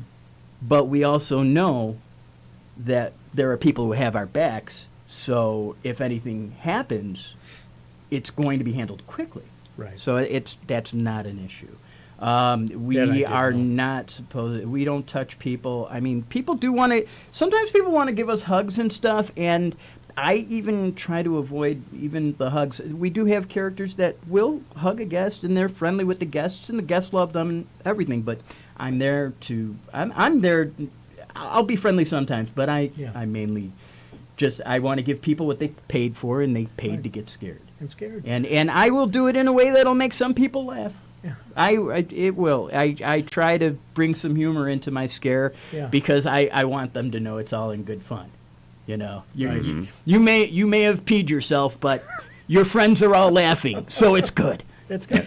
And they're not necessarily laughing with you. They're probably laughing at you. Laughing at you. At you, with you, whatever they're laughing. You know what? Laughter is laughter when you're a comedian. This is true. Well, you started off with it because the first thing that I do is I pulled up your profile and I saw actor/comedian/singer. Yeah. Well, you talked about the way that you started, right? Mhm. 18 years old, karaoke. Yeah. Okay. You've talked about the acting, and of course you mix in with the comedy, Absolutely. being funny. Yeah, which is why it's so ironic that everything I get cast for is a drama. I have played more cops and more cop dramas than I can care to say, which is hilarious. Well, I mean, you're basically a staple on One Chicago. Well, I wouldn't say a staple. Oh, come on, who are we kidding? I get cast at different things. For a couple of seasons of Med, I was an NICU nurse and an ICU nurse for a couple of seasons on the fairly regular. But now I float from show to show, and I do whatever show is wants to have me on for that week. You know, you submit, and they go, okay, hey, we'll have you on this one. You'll be this. You know. We have a question that just came in here. Oh. Ask him if he ever did any scary stuff with Ellen DeGeneres. No, never worked with Ellen. Never did. Ever. Never worked with her. Tired now, but yeah, never did. I used to love her stand-up comedy, but I've never worked with her at all. Okay. Okay. So now that brings me actually to my next question here. And then again, I know we talked off the air here. We're not going to do any name dropping. Absolutely. Okay. That being said, here you had related to me a little bit of a funny instance here. I think you were an extra on PD. Yes. A while back here. Yeah. So I'll let you explain to the audience. Oh, I hope I don't get in trouble for this. But okay. So that's right. I was well, I mean, I don't. But you don't have to use the actor's name. The good news is this was like This was a few seasons ago, so I don't even know if he would remember it. But I was playing. I was background. I was playing a perp on Chicago PD, and it was just a small scene where I'm just sitting on the bench with, a couple of attorneys while they've got stuff going on in the office behind me. But during setup, Jason Biggie came and sat down on the bench next to me, and he's just like, I need a nap. And he just went like this, and as he's like this and kind of getting tireder and tireder, his head was going towards my shoulder, and I kept thinking, oh my God, I want to take a selfie. I just want to take a selfie, but we're not allowed to take selfies, but this would be the perfect moment. Oh, you're told not to. No, you cannot. There's no pictures, nothing. Because they don't want it out on social media. No, they don't want anything. No. Even talking about the No, shows. I see them actually put things out on their social media. They pages. can. Hey, we're on. They- we're on They're site making filming. they're making the buku bucks here. They can do run the whatever the heck they production. want. They run the production. They know what Right. they can release to the public. I have Plus, no plus he's an idea. Or if they executive ask you producer to now. do I the can't. picture, you're okay. Like right? I can't even mention the shows that I'm booked for in the future. Oh, no. Because they have policies that say don't even discuss what show you're going to be on. Well, like, don't talk about it. So Well, I'm so- like, well, there goes the question. you that talk Fran- high level? So there goes the question that Fran was going to ask. He's like, what's next in the acting world? He can't tell you. let's just say that I'm booked for another background thing for this Friday, and it's That's for all a you can big say. show. It's for a bigger show, but I can't Oh. say what it is, and I can't say what I'm playing. But you Or can, where you, you you, are. you can tell us after the fact, though, right? After the episode goes out, yeah. Do you travel, or do you stay pretty much in the Chicagoland area? It's pretty much everything films in the Chicagoland area, either at the studios in Cinespace in the south side of Chicago, on location at a place out in the burbs somewhere, but it's always Chicagoland area or Indiana or something like that. Yeah, I've heard, of course, with in Chicago Fire, where the bar Molly's, of course, Mhm. as they call it, or what is it? It's Lottie's. actually after Lottie's, Yeah. right? Now when they started filming, right, wasn't it actually at Lottie's where they had to shut it down at a time? And We had Lottie's, and then they built a set that looks just like it. Okay. And it's inside the studio. So and most of it's all in awesome. studio. I haven't done a Molly scene in so long. I think it's the studio one though. Okay. But I don't quote me on that because No. it might very well possibly I don't know what their situation is with Lottie's anymore. Let's not get him in trouble here, Jared. No. And they don't have audience. I mean, there's no audience. Well, it's a drama. Watching, because it's drama. It's not comedy. So it's Live in front of a studio audience. Yeah, it's not. No, none of these are shot in front of a live studio audience unless you. They never get anything done. That's true. Yeah, how do you explain to the crowd they're watching? It's like, we got this big fire here. It's like all these people are in the way. Yeah, it just wouldn't work Exactly. very well. Oh yeah. I love the episode that they had. What was it last year? Was it last year? Or was it the first that they were in Park Ridge at the Pickwick? Oh, that was just this year. Was it? Oh, yeah, it was I actually- think they were it was just this filming year. that. Yeah, it was That's this right. year. Yeah. Yeah, I remember. I remember. Yeah, the that was a episode. big deal in the papers. They were showing it because Yeah. I think the Pickwick is about to get. Isn't it like? Aren't they like? I think they were. tearing it I think down? they were. I think they were shutting down, or they're already shut down. Huh? Exactly. It's a shame too because I know that it. theater's a classic. Yeah. Man. Yeah, we heard that there was actually neighbors that were calling saying there's a fire. Yeah. There's something, and they're like, Oh no, my they're God. filming. That happens every time they get do the word out. Anytime a TV show films any disaster scenes, there's gonna be neighbors who call in. That's just it happens. People don't know. They don't read the signs, or they're worry warts, and Right. they see smoke. They hear gunshots. They get worried, and yeah. All right. Hey, you know what? We need to take one more big break here, otherwise I'm gonna get shot here because No, go ahead. Big Brother is always listening here. So and again, you are Got to listening- pay the bills. That's what they tell me. You are listening to the award-winning WHCM 88.3 FM, Palatine, Illinois, a broadcast station of Harbor College as Board of Trustees. And on the flip side here, we will talk more with Brian Sechel and also try to get some Freak of the Week stuff here going here. We'll be right back.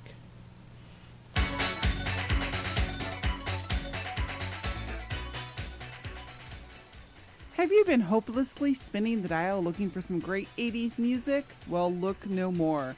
Mondays at 7 a.m., Planet 10 Radio has a variety of 80s music for an awesome start to your week. Alternative, pop, rock, and more. Only on the award-winning WHCM, the Harper College Music Machine. Let's be real. The past year has been extremely interesting, to say the least. But now that it's finally getting better and we're actually allowed to go out in the woods again, it's important to remember that we need to take care of those woods. Otherwise, there's no biking, no hiking, no fishing, you know. To learn more or to figure out how to volunteer, check out the forest preserves of Cook County at www.fpdcc.com.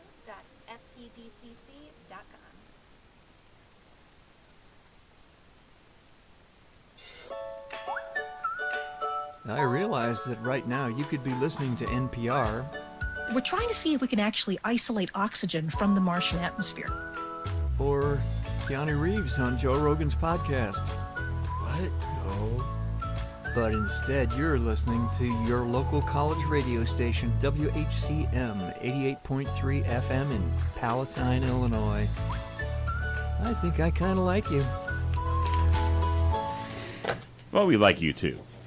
All right, it is 8:34 here at WHCM 88.3 FM. This is the J&J Etc. show with our special in-studio guest, Brian Sechel. And we have been talking about his acting experiences and and other funny stuff here off the air here. So, so we will certainly get right back here to it. If there's any questions out there, well, like I said, call the studio. What is it? 73. Forgot what the number is. Jared, we can't even get them on the air. No, that's Are you right. kidding me? But if you know our respective phone numbers and you want to text us a question, we'd be happy to ask them on the air. I know I got a question here. I'm not sure if you can answer it, but did he hear that Chicago Fire actor is stepping aside? The thing is, a lot of the times these things are decided by the writers, right? Or write someone out, or maybe some of the times it's the actor or actress that needs to step aside for a personal reason. I'm right? not even sure if he even got I will simply say this. Anything about any actor stepping aside or anything like that is not something I actually know about. And if I did, I wouldn't say anything about it because that's a production thing. Yeah. Reasons for people leaving? God, I've been part of so many productions that have had actors leave just simply because they had to move or they had a new production that they were going to be part of that was, going to pay way more than what they were getting for this, little, indie project that's going on. So, Right. I can't even tell you. We've had reset after reset on some of the small projects that I've done just because we had to recast so many times for people. So. Now the bigger shows, obviously, the bigger shows that are on every week or whatever it is, like 16 or 17 episodes. Do a lot of them actually have to sign a contract that says that you're going to be, you don't have to sign a contract that you're going to be on the next season, but at least like from season to season, or you don't know how that works. Once again, everybody's contract is different. So what one person's contract may say, another one's may not. So I wouldn't even be able to say without looking at people's contracts, which will never happen because the only contracts I'm going to ever look at is my own. Your own I contract. try not to be nosy about other people's business because Sure. I'm focused on one thing and one thing only, and that is doing my job properly and maintaining professionalism when I'm on set. I don't want to give anybody a bad taste in their mouth. I don't want to leave anybody with a bad impression. I want them to be able to say, hey, we've used this guy before. He's great. He obeys the rules. Yeah. He does what he's It's a supposed to. We reputation. can count on him. Now, Let's use him again. He gets us coffee when he wants. So, No, let me, that is not me. No, That's no, crafty. That's Yeah. Gopher. Yeah. Now, so to that point here, now, do you? Oops, just dropped the pen. So, do you have to get like a SAG card? Like, you carry a SAG card, Screen No. Actors Guild? You don't have No. to. SAG card is specifically for people who get speaking roles in union productions. You can do as many indie things, and you can do background work all day long without a SAG card. In fact, if you have a SAG card, there are times when, like, your agent will tell you, don't do so much background work. Don't do it. They will specifically say, you're SAG now. You shouldn't be doing background. But background is fun. It's fun, and it's a good way to get your start. It is a great way to get your start because Of course. it's not difficult. It isn't. Background work is you walk from here to here, back to there, and if you can just remember where your steps are and where you are in relation to everybody else and keep it straight, you're good. You don't have to talk. You don't have to memorize any lines. You don't have to memorize the actors' lines. You don't have to do anything. All you have to do is pantomime. So again, I'm gonna play the village idiot here. Sure. So when I'm seeing all of these, dramas and different Everything. shows, so every single person you see like in the background, all of them are like We are extra. all extras. Yes, you are not very, very rarely on a show unless you're seeing. If you're in a city street scene, we have security that keeps the streets clear at both ends so that strangers aren't just randomly walking in or even driving. And sometimes the cars that you see on the Right. street are also background extras driving their cars. So it's like everything is very secure because the background actors understand the assignment. Mhm. Regular public does not. Gotcha. Oh, okay. Gotcha. Have you ever had Straggler like Yes. Slytherin? We have, and the thing is while it's it's a little weird when you see just some random stranger just walk onto the set and act like they belong. If security hasn't knocked them out, hey, listen, sure you get to be in the show, but buddy, we're getting paid. You're doing it for free. Okay, go ahead. I'm not security. It's not my. This is above. It's above my pay grade. I am not. I'm not going to say anything. People want to do what we're getting paid for and do it for free. And then they can try. Odds are they're not going to get to be on the set. But even if they manage to get on, they're losing out on the actual money they could be getting just by signing up and submitting to actually get cast into it. Now, so how does one go about doing that? So, Well- for example, I mean, I'm sure you've probably spoken to my daughter Erica. Yeah. Because she at one point had these aspirations to become an actress. There- And and she had mentioned to me a couple different times, Dad, they have stuff going on here, for the Chicago Med, Chicago Fire here to Mhm. be an extra. And it's like, okay, so how does one actually go about doing that? Look it up on Facebook, and you'll actually find where they do the castings for it. There's things called 4-star casting, Joan Philo casting. There's Chicago Med, Chicago PD, Chicago Fire background. Chicago Chicago Med extras. These are all, and they're all on Facebook. So you go on there, you go to their site, you go on, you register. You actually register. Make sure you have a lot of pictures. You got to have everything. Pictures of your face, 3/4, full body, different outfits, a picture of your car, because sometimes they might book you with your car. So you got to make sure that you have these things, because when you register, it's going to ask for all these photos. You got to know your measurements. You have to know your measurements because that's in there. Mm-hmm. And you have to keep it up to date, and you have to keep your calendar up to date, because by doing so, it lets production know if they can count on you for something, and keep it updated, because if you start running into double scheduling conflicts, you're going to get a really bad rep real quick, because they're going to know you as a double scheduler, and they're not going to want to use you for any of their productions, because they won't know if they can trust you to Right. actually not book for something else at the same time.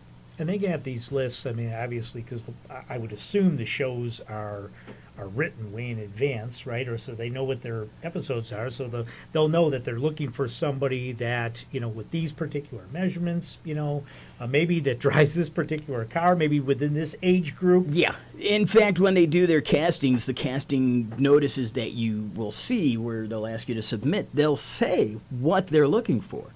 Sometimes they're just looking for general anybody. And then sometimes they're looking for something specific, It depends on what it is that they're casting for. But are these speaking parts? No, they're they're not background. speaking When parts it's the speaking parts are booked through things like Actors Access or Backstage or Casting Network. So anybody that we see that's like wheeled into the Chicago Med emergency room and is obviously is an actor or an actress or somebody that Yes, and sometimes they're from background and sometimes they've been cast. Because there's a lot of us background actors who also do the castings for those parts. I've had several of my fellow background actor friends who've actually gotten to play victims and stuff like that. And sometimes they're speaking roles too. It's not just, sitting there looking like a dead person, but then sometimes it is. And sometimes my favorite is Chicago Med, because if you get cast as a person in a hospital bed, a patient, you are in silk sheets. I mean, comfy bedding. Yeah.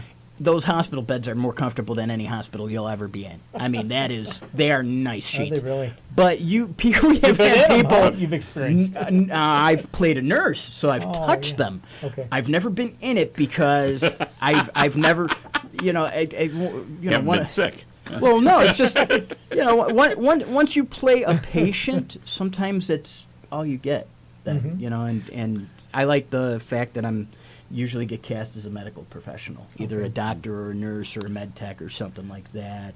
On As long as you don't get typecast. Right, and that's why I try to stay away from like getting the same role every time in every production. Yeah. Like, hey, we want you to play a cop in this. Oh, geez, another cop role? Why is it? Do I look like a cop? Yeah. Do you yeah, carry I a do. badge? You No. carry a badge, right? No. No? What? You don't, Oh, you don't you- carry a badge? What, on We have no- set? we have no Oh. stinking On badge. set, yes. On set, yes. Yeah. Outside of set, no. No. I will not impersonate the police. That is against the law. That's a major felony in multiple states, as well as federally, I believe. Exactly. No. No, you're not going there. No. The closest thing I have is my dad's retirement badge, and that stays tucked away in a drawer. There you go. Yeah, it's liable to walk away otherwise. It is 8:45. Boy, the night flies by when yes, we're- it is. So we have about 15 more minutes here. So I just need to take one final break here to pay the bills. WHCM 88.3 FM. The Harper College Theater Ensemble presents Letty by Boo Killebrew, directed by Kevin Long. The Chicago Reader calls it a masterpiece, one of the great Chicago plays of our generation. The Chicago Tribune says it's a powerful drama of heartbreak and hope. Performance dates March 17th, 18th, 19th, 24th, 25th, and 26th. You can get more information and tickets at harpercollege.edu/box office. Do you know what time it is? It's time to turn that dial to Erica's Mixtape, where you'll hear a variety of music such as hard rock, indie rock, and classic rock. You'll also hear a variety of amazing guests every Tuesday, 1 to 3 p.m. here on WHCM 88.3 FM, radio done differently. But not this week, and probably not next week here, because she's actually traveling abroad, Miss Erica Berger. She's on pilgrimage on a birthright to Israel. So I'm sure she's having What a lots great of fun opportunity here. for Isn't her. it? It is. Yeah. Excellent opportunity. Did you ever get to go on? I actually didn't find out about the birthright trip until way after I was too old to do it. Same here. So I'm bummed. Well, I am so. How old do you have to be? 20. I think it top is 21. No, well, okay. From what I understand, it's from age 18 through I think 26. Yeah. Okay. So she's just getting right in. Right. She Oh, got by a in few the years, right couple time years. here. So, all right. Good for her. No, definitely. All right. So let's see here. Hopefully so we're gonna. she's behaving over there. Well, I know she went ATVing the other day here. So Good. yeah. Having a good time. Yeah. Yeah. Well, if you're listening, Erica. No, she's not. No, she's I don't not. think she would be. She's sleeping right now. Yeah, it's about. 5 it's o'clock? about 3 in the morning, 3 something. 4. Well, she's 8 hours ahead of us here, so it's 8:47 here. 5 o'clock in the So- morning almost. Yeah, 4:47. Yeah. Yeah. So anyway. Exactly. So what were we gonna do? here? 8:47 here on WHCM 88.3 FM, where you're talking with Brian. And Brian, I would love if we were going till 10 o'clock. We could probably go, I don't know, is there a show that's coming up at 9 o'clock? We could probably run over a few minutes, but after that, I'm sure. Officially, no. We could theoretically, we could take our 15 minutes back since we did kind of give away 15 minutes here to Yeah. our to the show before us here. So Is yeah, there some more what the things heck? we want to get into? Well, I know absolutely. Joel's got some more questions, so I think I got a couple more here. dig into your notebook there, Joel. Yeah, right. Okay, so obviously, besides One Chicago here, you've done Shameless with William H. Macy. What other shows have you done? Oh God, I've been on so many Chicago Justice, Empire, Suits, the spin-off to Suits that was supposed to happen that never happened. So many production. There was a movie that came out a few years ago with John Goodman and Kevin Dunn. It was called. I can never think of the name of it. Captive State. I was a stand-in on that for Kevin Dunn, and I was a background extra in that as well. And that was an interesting experience. It was very warm on the sets of that movie. So a lot of people were sweating, especially in the lab jacket and lab suits. They had the full on, Really? cover, all like hazmat lab gear on, and whew. You got to be able to take the heat. Yeah. So and then I've been in some indie projects, stuff like The Murder Report, The Warrant, Kill a Rapper, just a whole bunch of different things. Now, are any of these indie productions that you've done here ever like out of the state of Illinois, or are you pretty much stayed in Illinois? So far, I've stayed in Illinois. I've gone to Indiana and Wisconsin for a couple, commercial deal things, but other than that, I've stayed here in Illinois. Okay. Yeah. Now, do you anticipate, getting an opportunity to do anything, out, let's say, in L.A. or New York or someplace, or is that something that you're not necessarily looking at, or you just kind of see how it goes? Well, I mean, if I get a role in L.A. and they're providing transportation and lodging for it, yeah, I'll do it. Or at least if the pay's good enough that it'll, help me to afford the transportation and lodging, yeah, I would absolutely travel. I would travel anywhere, although I shouldn't say anywhere because I don't currently have a valid passport, which I should do. That'd probably be helpful. Yeah. Or at least get the real ID. I have the real ID. That I have. I just don't have a passport, and that's for international. Real ID is just, continental U.S. and maybe Mexico, Canada, Yeah, I've been meaning to get that. In fact, I don't even think Mexico and Canada, you have to have a valid passport to Now you do. leave the country. Yeah, or it's been like that, I think, Yeah. since 9/11, maybe? Yeah. Is my guess. But you used to be able to cross I used over to- with just a... Well, I had a passport at one time. I don't travel so much. let it so expire. Yeah, I let it expire. Yeah. I did that. Yeah. I need to undo that. So On a day off when Yeah. you have time. So what is your days, I mean, can I ask? I mean, like, what is your schedule look like? I mean, It's is always it- different. As an actor, it depends. Some days I'm on set no days in the week. Some days I'm on set 5 days in the week. And I supplement by delivering groceries and food to people. So I Right. do that too. Okay. But mainly it's the acting thing. So if we message you and we don't get responses, we know that you're I'm on set. You're on set. I'm on You set gotta and keep that phone incommunicado off because usually. usually if you message me, I'll message back within at least a few minutes. Yeah. Yeah, you've been pretty good about that. Yeah, I try to be. I try to be up on it because you get emails for stuff where you have to respond quickly, or otherwise everybody else responds and then it fills up before you ever get a chance. Sure. So yeah, you Even have to an be hour, fast. 1 hour you can miss. Yeah, you cannot miss. 10 minutes you can miss it. Wow. There are 44,000 people currently trying to be background actors in Chicago. Really? Yeah. My That God. many? Yes. Competitive. That is what I have been told by many of the casting agents. They're like, there are 44,000 of you. And so the ones who do get chosen, you should look at it as it's a decent thing that you got chosen. Because they could have easily Right. picked somebody else. Mm-hmm. Exactly. Don't abuse it. Don't overuse it. You know what I mean? Like, Sure. don't think, oh, well, they got me, so I can do whatever I want. No, they can also replace you. Very easily. Anybody is Just replaceable. like I keep that. that in mind about myself. I am replaceable. Right. I know, because I look like regular.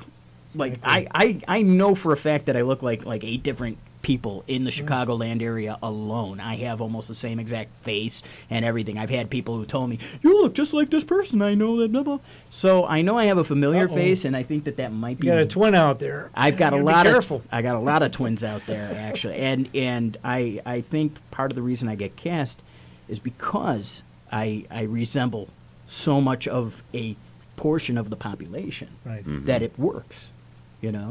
I look like that guy. So That's right. that at least that's what I like to think. Yeah. I don't know. I think I like to And think you also. sound like a ton of people. Well, I can sound like almost anybody, depending on what I try to do. It was kind of funny when you were guys going, "This is out to all the ladies." All I wanted to do was like this Al Green. Oh yeah, that's to all the ladies out there. Women's Day. But I didn't want to ruin your guys' thing. Or how low can you go? Oh, yeah. Oh, yeah. Ooh, yeah. For your National Women's Day. Yeah. By the way, at 9 o'clock, this station turns into something that I'm not sure you want to listen to. Hey, remember, Big Brother is listening. We're keeping it PG. That's right. Yes. Keep it PG. Yes. That's right. Yes. That's right. Yeah, we don't go Yeah, radar. that's why until we 10 always have o'clock. that disclosure on the hour, you know? Yes. The views and opinions here talked Yes. about here is not necessarily those of the school. That's right. And then Yes. when Brian is on, you know, everything goes. Yeah. No. But all the views and opinions expressed by me are my own. Yeah, exactly. Yes, not necessarily the opinions of WHCM. No. Or Harbor College or its board of trustees. Yeah. So at least we got that. See, out you of the just way. did it. Hey, That's all. Yeah, you know, I'm on point. exactly. You know, I sometimes miss the point, well, but I'm usually on point. that's right. That's right. Now we need to get to the point. But anyway. Yeah. But All right. yeah, I have had a lot of fun with a lot of the acting that I've done. Everything that I've done, even small stuff like that I don't get paid for that I volunteer for. Like my girlfriend is a member of something called Milton Township CERT, Okay. which is like a community emergency response team thing. They deal with disasters when there's Yeah. something going on in the traffic and you see people in yellow jackets like directing traffic and it isn't the police. It's probably CERT. Okay. They're probably the ones doing it. Oh. And every now and then they have these disaster drills where they actually train the firefighters and police forces on Right. how to deal with like certain situations like shooter situations or fires or disasters or whatever. Yeah. And on occasion to help my girlfriend's organization, I will play one of the survivors and get myself all bloodied up and look like I'm a Wow. I remember one time we were doing it at the DuPage County Fairgrounds. And I decided, well, why not? I'm going to be Peter Griffin injured in a thing. So they're lifting me in a chair. I've got three guys like holding my chair up and carrying me. And I'm just going, oh my God, this hurts so much. Oh my God, I'm hurting. Oh, my knee. Ah.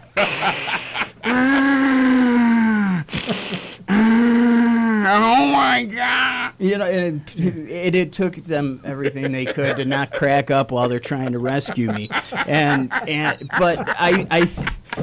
I think one of the things that I really like doing is I like trying to crack people up in a serious situation. Oh. Comedy is one of the greatest gifts that you can do because making somebody laugh makes them feel good.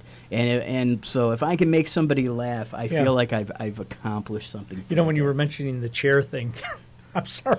I don't know why I had this vision, but I had the vision of when you got married and they lift you up in the chair, Oy. which is a tradition, of course. In the How many Jewish- people had hernias after that? At least two. Two? Okay. I wonder. Well, I was a big guy, so I could imagine. Still am. I could imagine. First thing I think of is Craig Ferguson when he talks about his wedding, because he married a Jewish woman at the time. And So they have a he's Jewish Scottish, ceremony? but it was a Jewish and Scottish ceremony. And he was talking about the fact that they're raising people up on the chair doesn't mix too well with the fact that he's wearing a kilt with nothing underneath. Oh my God. Woo! Some people got a nice show there. Oh my gosh. Oh, that's just TMI. Jared, stop that. And everybody in the room fainted. Oh man. But yeah. Yeah, I bet they did.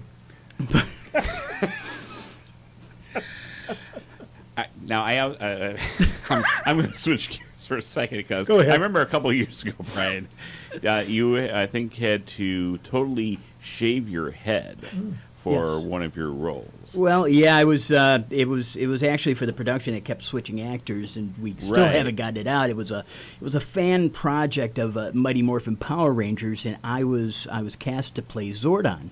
You know the the bald, Yeah. head in like a tube. Right. But they at first we were going to have me be blue, and we used blue skin paint, and I have pictures of that on the history of my thing, and that was a hell to get off.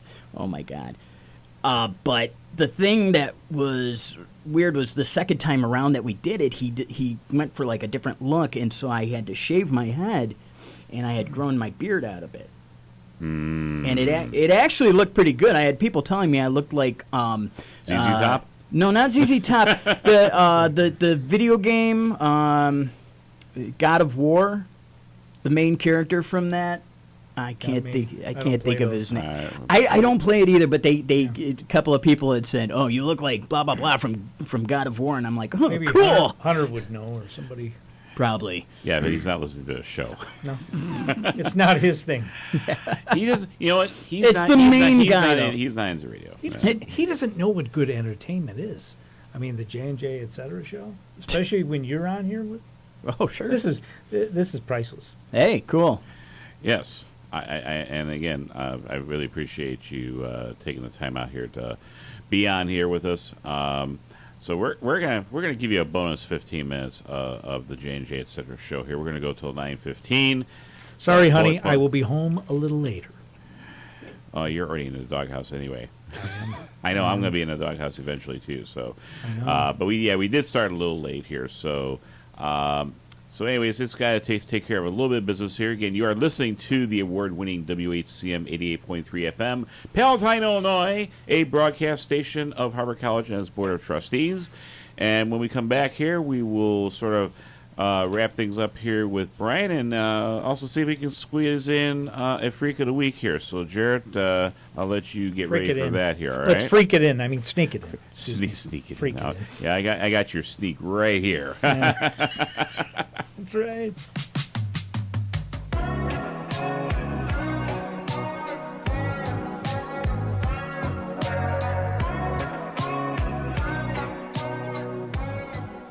Well, hi there, people of the Earth. My name is Richie, and I am a space and time traveler that has come to this little planet for one purpose only: to fill your day with good vibes, which is why I created the Group Machine, a device that can stimulate the human brain in order to cause feelings of joy and euphoria. So come check out my show, Richie's Group Machine, every Friday at 5 p.m. at WHCM 88.3 FM or HarperRadio.com. Hi, I found a toy dinosaur over on the playground by Smith Street. It had this phone number on it, and, well, I just wanted to make sure the dinosaur made it back to its little owner. When I found the little sippy cup, I just had to give you a call. It's for a kid, you know? I know my son gets super attached to the smallest things, even a fire truck, and I'd be happy to drop it off. We'd do anything for kids, yet 1 in 6 children in the U.S. struggle with hunger. Help end childhood hunger near you. Learn how at feedingamerica.org. Brought to you by Feeding America and the Ad. 9:01 in the evening. You're getting some bonus time here at the J&J etc. show, and the Bulls are down by 1 here. Is it halftime? Almost. Almost. 20. Well, it probably is halftime right now because this is 10 seconds, and it's about 10 or 15 seconds behind. So yeah, they're down a point. Right. So Looks like it. 49-52. Sorry, so they're down a little bit. But impressive. I mean, they're playing the best team in the Western Conference, the Denver Nuggets, tonight. Right. In fact, actually, the Bulls won't be home until next week because the UC is being used for the Big Ten. Big Ten tournament starts. NCAA. Yeah. That starts tomorrow. Tomorrow night. Tomorrow night. Yeah. Illinois is playing Penn State. Northwestern was very good this year. Northwestern was very they got a impressive. bye, didn't they? I don't think did. they played until Friday. That's right. That's right. And then Purdue, It's a of course. miracle. Purdue's number 1. So. Oh, okay. See what happens on that one. So. The Krzyzewski list. No, that's pretty. No, he's Duke. What am I talking about here? Yeah, and he retired. Yeah, Was he it last retired. year? Yeah, I think he retired last year. Yep, he did. All right. He sure did. So shall we do a Freak of the Week here, Jared? Yeah. Yeah, those are what you had printed off here, and we've got a couple stories. You've got a really long one. I think what we should do is probably not do that one. No. But I like this one here. The dog. Yeah, what do you got? Okay, you love this. Dog hilariously interrupts the Philadelphia Union CONCACAF match, bolts straight for the ball. So the Philadelphia Union should have just let the dog stay on the pitch. In the 68th minute of the Philadelphia Union's what does CONCACAF stand for, Jared? Keep going and okay. come on. All right. That's why we need a producer. Gotta look it up, right? Yeah, I think we need to start talking to V. In the 68th minute of the That's right. Philadelphia Union's CONCACAF match against Alianza on Tuesday night, a dog popped up and ran onto the field Soccer. at Estadito Cuscatlan in El Salvador. The match stopped, but the dog knew exactly what to do. He bolted straight for the ball. An official quickly ran over, picked the dog up, and walked him off the pitch so the game could carry on. Now, the dog didn't seem bothered by that one bit either, and was clearly very proud of himself. After all, he just wanted to play. Whatever dogs like to play. The Union Exactly. and the Alianza tied 0-0 in the first leg. They'll meet again next week in Philadelphia, where, if we're lucky, another good boy will try to get in on the action. The CONCAF is the Confederation of North, Central America, and Caribbean Association Football. Or And football, as I now should say. you know the rest of the story. That's right. Exactly. Okay. Got that one. We've got one more here for you. I'll let you. It's I'll an let actually, you do it. it's more of a feel-good story, but it's Is it? Yeah, I can do- NFL player helped pull man from burning car in Texas. Minnesota Vikings wide receiver K.J. Osborne said he was in the right place at the exact right time to help save a man from a burning car. Osborne was riding in an Uber on an expressway around 2:30 in the morning on Monday in Austin, Texas, when the vehicle came upon a wrecked car. Austin police said Tuesday that the car ran into a pole and caught fire. Police said the driver had already been removed from the vehicle by the time officers arrived. Police declined to confirm the identities of the rescuer, saying only that the investigation is ongoing. The car's driver, was taken to a hospital with injuries described by police as non-life threatening. The cause of the wreck remains under investigation. Osborne on Monday posted on Twitter a photo of himself and three others who rescued the man from a vehicle up in flames after a bad crash. Most of the time, the saying goes, wrong place, wrong time. We've all heard that. But this time, I believe God had us, at the right place at the exact right time, Osborne said. Osborne was actually in Austin visiting friends. He said Monday in an interview on ESPN podcast that his Uber driver saw the crash into the pillars of the freeway overpass and pulled over. So Osborne said while he approached the vehicle with caution out of concern for an explosion, the rideshare driver went right up to it and opened the door. And the man was obviously pulled out. So definitely a good story. Good, not always a good ending to a lot of these stories, but it definitely on this one it was. And Indeed. In sports news, I did want to mention that on the college basketball front, Jim Boeheim stepped down after 47 years at Syracuse. I don't know if you guys knew that. Jim Boeheim stepped away, or he is stepping away. I assume Syracuse is not in the national, or not going to be in the national tournament or anything like that, or he will be stepping down. Did you mean he will be stepping down after the national tournament? So it was a story that came across. So Thanks figured for I'd sharing, mention Derek. that. Small, not a lot of other sports news as we Oh. mentioned in the beginning. So. Yeah, not much to talk about these days. No, here. I mean, But, in the future, of course, yeah. we are obviously going to have Jeff T back on in the next couple of weeks. We'll be talking about the NCAA tournaments, Yes. what's going on, and then leading up to April. I don't know if you're a football fan, but we've got a draft here, and we've got to see if the Bears are going to take the number one draft or what's going to happen. So a lot of sports will pick up, and by that time, Cubbies will be playing baseball. The regular Yes. season will start. Yes. I can't wait. So let's get back to into the thing here, and we got about 7 minutes left here.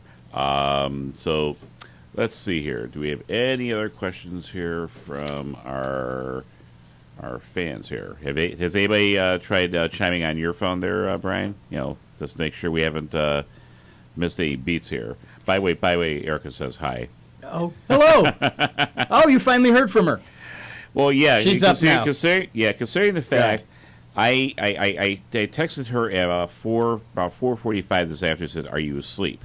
Now it would have been 12:45 in the morning by her. Sure, about almost 4.5, about almost 5 hours later, she says, "No." Yeah, so yeah, she's evidently up and about here. Probably got some big days going on. Let me see if I have a final question here for you. So obviously you can't tell us what you've got up and coming here, but I guess what would be your immediate advice here to somebody who wants to get into this field? Get in. Don't be afraid to get in. That's my advice. If you have hesitation, if you think, oh, I don't know if I can get it, I don't know if they'll ever pick me, I don't know if I look good enough for it, listen, look at me. Look at me. If I can get in, you can get in. Anybody can get in. You just have to be dependable. As long as you can be dependable, you can get it. You will eventually get cast. Don't give up. There are 100 no's to every yes. This is true. But there are like sales. thousands of opportunities. So if you take the opportunities and go for them, you'll get a bunch of no's, but you will get a yes. And when you finally do get that yes, the yeses will start coming more.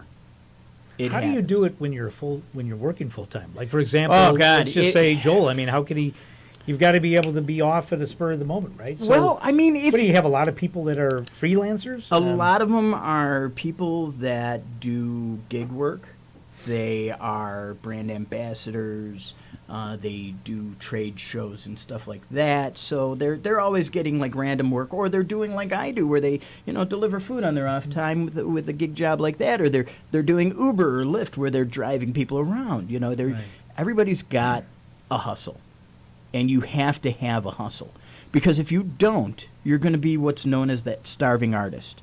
The person who's trying to make it, but always broke and can never afford to live because they're not making money because they're too focused on making it. Focus on making your money. Use your free time to get in. Mm-hmm. Once you start getting in, you can allot more time towards the acting and less time towards the money-making job, like regular job. But if you have a full-time Monday through Friday, 9 to 5, or in my case, 8 to 4:30. yeah, odds are you're not going to be able to get, but maybe something that films on the weekend, and not a lot of things film on the weekend. No. So you could maybe do some indie projects, nighttime filming with some indie projects, but honestly, you have to have a fairly open schedule so that you can do the daytime work for these shows. Okay. Yeah, my face was made for radio anyway. So hey, listen. So was, I sold advertising for the radio for 16 years. Did you? And I always made the joke that my face was made for radio, but I've been on TV a lot. So I figure, I guess, there is work for a guy that looks like me, and if there's work for a guy that looks like me, there's work for people who look like anything. And it doesn't matter if your hair's colored or not. There's a role that's out there for you, whether it be a speaking role or just a background role or whatever.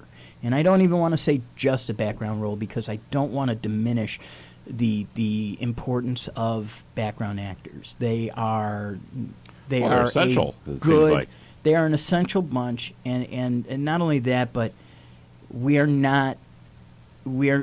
actually a talented group of people. It is not a bunch of just nobodies. Everybody that you see doing background work has some kind of other acting aspirations. They're not just a background actor. They're doing some kind of speaking role somewhere. Some of them are even doing their own production companies. That's how you get into it. Yeah. You meet them on set, and the guy's like, well, I got this ETS Productions, and we're doing blah, blah, blah. We want to have you.